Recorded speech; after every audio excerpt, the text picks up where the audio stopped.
అందరూ నిన్ను వదిలిపెట్టేసిన పరిస్థితుల్లో అందరూ నిన్ను అర్థం చేసుకోవట్లేదు. నువ్వు ఏ మాట అంటే ఆ మాటను తప్పుగా తీసుకుని వక్రీకరించి నిన్ను కార్నర్ చేసి ప్రతి ఒక్కరు నిన్ను ఇబ్బంది పెడుతున్నారా? ఒంటరితనంలో నిన్ను విడిచిపెట్టకుండా ఉండే దేవుడు అంటూ ఉంటే ఆయన కేవలం నా ప్రభు అని యేసయ్య మాత్రమే. హల్లెలూయా.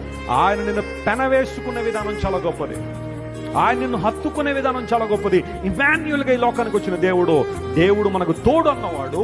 యుగ సమాప్తి వరకు నేను మీతో కూడా ఉంటానని వాగ్దానం చేసిన దేవుడు. ఆనాడు యాకోబుకు వాగ్దానం చేశాడు, నేను చెప్పే మాట నెరవేర్చే వరకు నేను విడిచిపెట్టినని వాగ్దానం చేసిన దేవుడు ఈ రోజు అదే మాట మన మధ్య పలుకుతున్నాడు. I will never leave you not forsake you.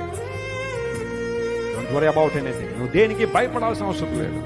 ప్రజలు నిన్ను చేదరించవచ్చు, ప్రజలు నిన్ను హేళన చేయొచ్చు.